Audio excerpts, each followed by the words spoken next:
If you clicked on this video, it's because you love horror. Or maybe you are drawn to nihilism. Maybe you have read the books on the thumbnail. Maybe you just have nothing better to do. Either way, you're here. What is nihilism and why does it matter? Nihilism isn't just the idea that life has no meaning. It's the realization that it never did. There is no hidden message in your suffering, no reward waiting behind the curtain, no cosmic witness observing your pain. When you scream into the dark, nothing listens.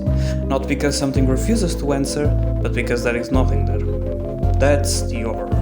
Most horror gives you an enemy. A demon wants your soul, a killer wants your body, a curse wants your blood. Desire implies purpose. Nihilism strips even that away. The universe doesn't want you dead. It doesn't want you alive. It doesn't want anything. Every fear you ever had evolved to protect something meaningful. Your life, your family, your future. But what if none of it carries weight? What if your love is just chemistry trying to replicate itself?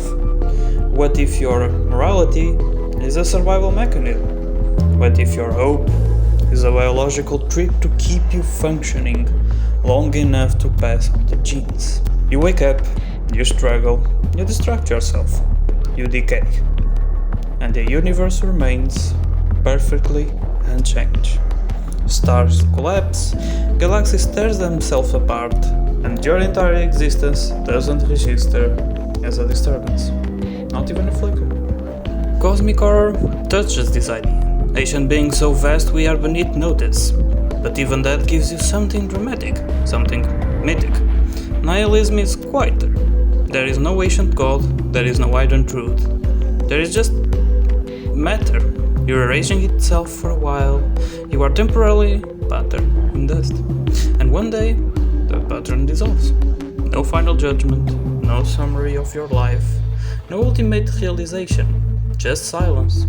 The unsettling part isn't that, it's that nothing was ever watching to begin with. And if nothing matters, then your fear right now, even this feeling creeping up your spine, is just neurons firing in a skull that will one day be empty. No meaning, no legacy that lasts, no cosmic memory of you. Just a brief chemical illusion of being someone, and then nothing. So, how do we humans cope with nihilism? If nothing has inherent meaning, why don't we all collapse? Why get out of bed? Why love? Why create? Why continue? Here's the unsettling truth. We cope by inventing meaning. Religion, nations, money, morality, destiny. Everything happens for a reason. There are structures we build against the void. And maybe that sounds pathetic at first, but think about it. In a silent universe, a species of self-aware matter looked into infinite darkness and decided to tell stories. We create art knowing it will decay, we love knowing we will lose, and we promise forever knowing it's biologically impossible. That's not ignorance, that's defiance. Existentialists like Camus argued something radical. The universe may be meaningless, but doesn't mean your life has to be. There's a difference between inherent meaning and chosen meaning. Inherent meaning will be given to you. Chosen meaning is something you carve out of yourself. And that's where the light at the end of the tunnel isn't far more divine. It's human. If nothing matters objectively, then you are terrifyingly free. Free to decide what matters to you, free to create value in a valueless universe. Free to say, I know it ends. I know it's temporal. I know the cosmos doesn't care, but I care. And maybe that's enough. Because meaning doesn't have to be eternal to be real. A sunset disappears, it still matters while it's there. A song ends, it still moves you. Your life is finite. That doesn't make it worthless. It makes it rare. Nihilism becomes horror when you stop at nothing matters. It becomes power when you continue with nothing is given meaning, so I get to give it meaning. The tunnel isn't leading to heaven, isn't leading to cosmic answers, it's leading back to you. A fragile, temporary, conscious, standing in the indifferent universe, choosing to love anyway. So why did nihilism feel so stronger in the old horror movies? Why does it feel missing now? Look at the horror from 16th, 17th and 18th. For example, Night of the Living Dead. The hero survives the night, only to be shot by another human in the morning. No triumphant music, no justice, no meaning. Just a body dragged with hooks into a fire. That's nihilism. The Texas Chainsaw Massacre.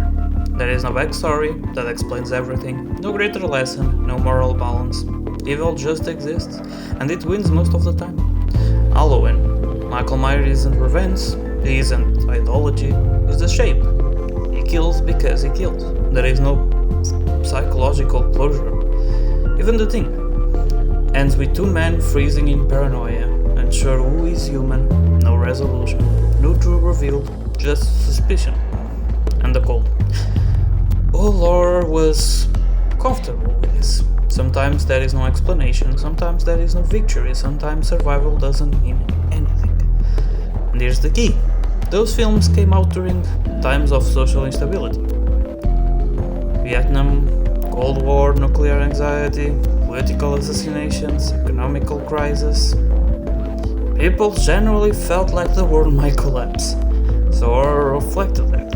Now compare that to much modern mainstream horror. Today we often get trauma explaining unresolved, monsters as metaphors, clear moral arcs, lore-heavy backstories, end credit scenes teasing sequels. Horror is packaged, explained, marketed. Even when characters die, there is usual emotional closure. The chaos has structure. But nihilism is uncomfortable for audience and risky for studios. Modern storytelling often reassures us there is a reason for the evil, there is a deeper message, there is something to learn, there is a system underneath the madness. Horror sometimes said something much colder. There is no system. You can do everything right and still die. You can survive and still won't matter. The world is not obligated to resolve your story. That's essence of narrative comfort. That's the missing piece. Modern horror can be disturbing, it can be violent, it can be artistic. But pure unresolved nihilism, that's rare. Especially in big productions. Because nihilism doesn't sell hope, and audiences often want to leave the theater feeling shaken. Not existential abandoned. The old films were willing to let you sit in that abandonment. No sequel hook, no cosmic explanation. Just an unsettling idea that the universe doesn't care whether you make it to the credits. Nihilism never disappeared completely.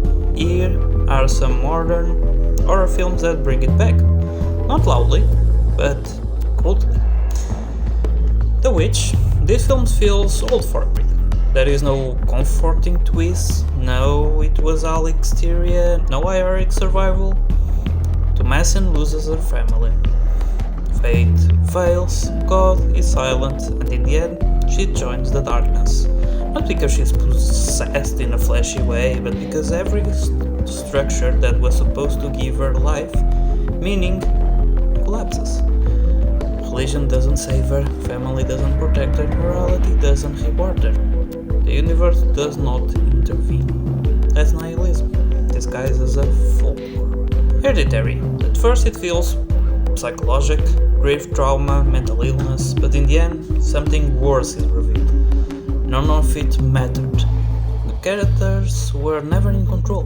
Their suffering wasn't random, but it also wasn't meaningful. They were pieces in a ritual they never understood. Free will evaporates, and the ending offers no catharsis, no drive, no lesson. Just inevitability. That's a modern form of nihilism. You are not the protagonist of your life, you are a mechanism. The Lighthouse. Two men, isolated, no stable reality, no clear truth. Is there a supernatural force? Is it madness? Does it matter? The film collapses, meaning itself. Myth, masculinity, sanity, all erode. By the end there is no clear moral, no resolution, just gradation. It's not about being punished, it's about unraveling. It follows. This one is subtle. There is no origin that satisfies, no ancient demon lore fully explained, no way to permanently win. The entity just continues. You pass it on, you delay it, but it walks toward you forever. Death, entropy, inevitability. There is no cure, only postponement. That's nihilism in slow motion. The killing of a sacred deer. Cold, clinical, detached. A curse with no logic that satisfies modern morality. A punishment with no proportional justice. The father must choose which child dies. No heroic workaround, no clever loophole. Just absurd cruelty. The universe doesn't explain itself. It demands sacrifice and gives nothing back. The Mist. Old, new, it's arguable. This one deserves special attention. The ending is brutal. A father kills his own son to save him from monsters. And seconds later, the military arrives. It's not just tragic, it's meaningless tragedy. His choice wasn't noble, it wasn't necessary, it was pointless. That's pure nihilism. So what changed?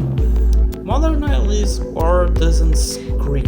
It doesn't rely on shock value, it creates a different fear. Loss of agency. Collapse of belief systems, inevitability, meaning evaporating under scrutiny. But here's the difference from the 70s. Today's nihilism is more existential than social. Old horror said society is broken. Modern nihilism horror says reality itself may be unstable. Free will may be an illusion. Meaning may be projection. And that's quieter, more psychological, not loud chaos, slow erasure. When we talk about nihilism in horror, two books stand like monuments to it.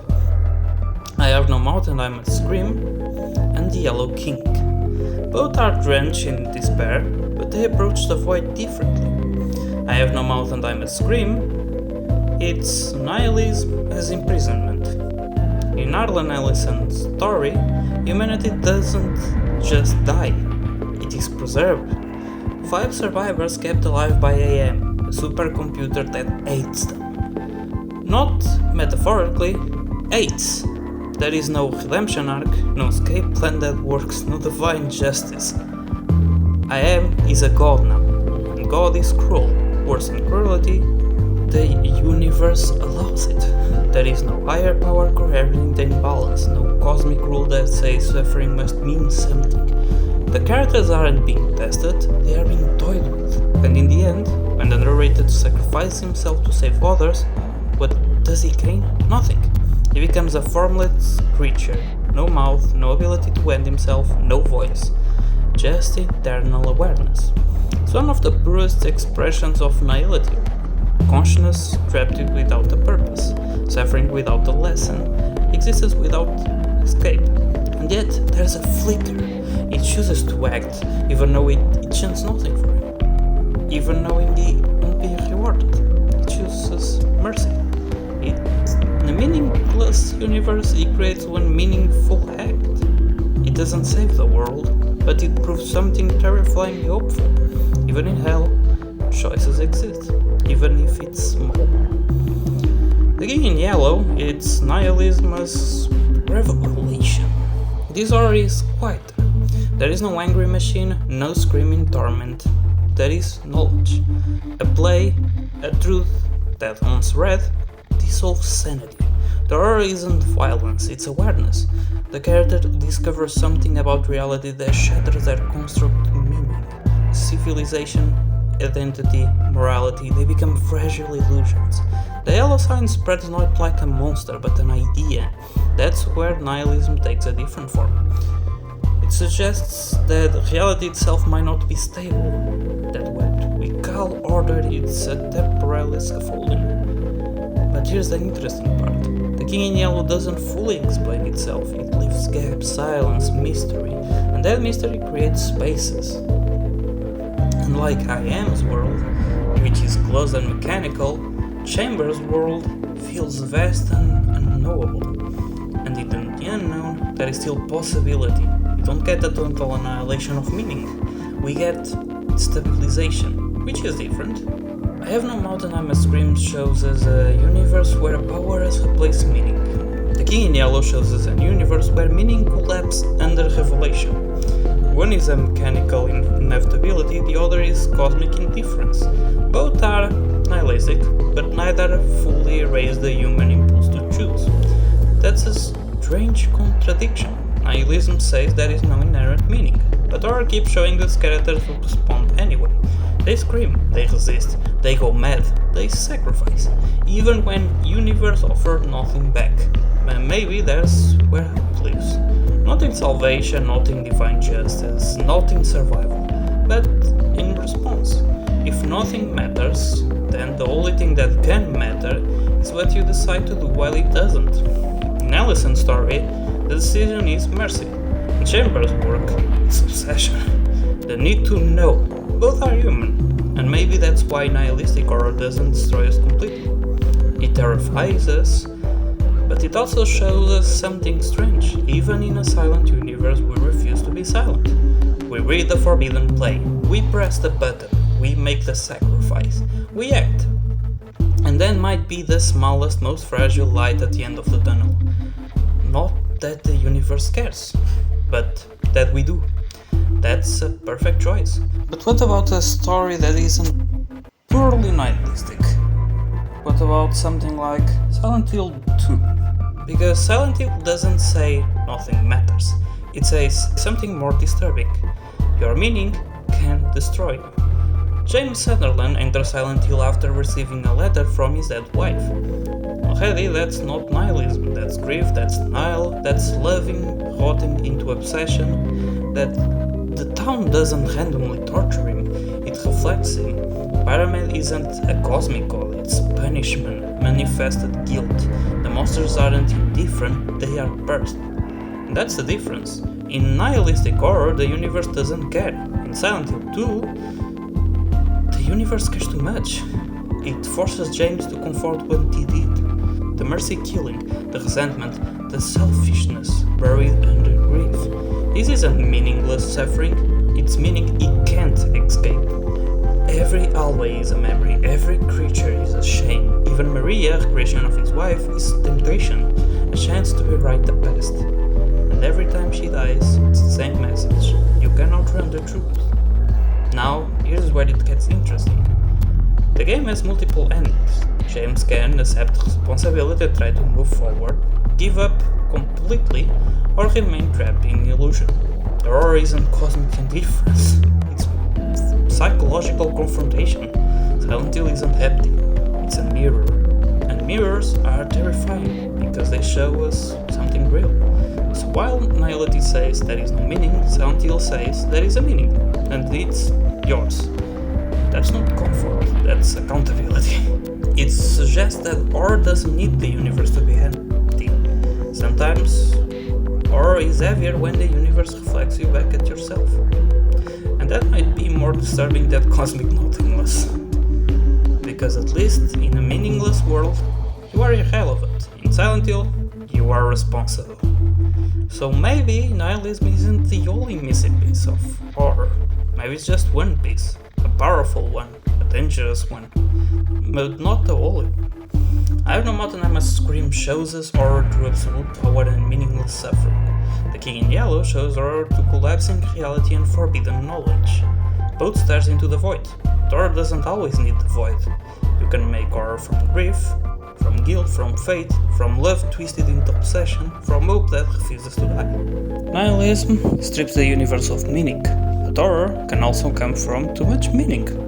From destiny you can't escape, from a god that does answer, from a curse that has rules, from a moral universe that punishes you exactly as promised. Sometimes the scariest thing isn't that nothing matters, it's that something does. Old horror leaned into nihilism because the world felt unstable. More are experiments with trauma, identity, belief, social collapse. Maybe the truth is, horror isn't about meaningless, it's about confrontation. Confronting that, confronting uncertainty, confronting the limits of control. Nihilism is one way to that. But it's not the only way, because horror doesn't live in philosophy, it It lives in vulnerability. In a moment when you realize you are small, whether the universe cares or not, so maybe the missing piece isn't nihilism, but the missing piece is courage. The courage to let stories end without comfort. The courage to let monsters remain unexplained. The courage to disturb instead of reassure. And you can do that with nihilism, or without it. Because at the end of the day, or isn't about providing that nothing matters. It's about making you feel something does, even if only for a moment. And maybe that moment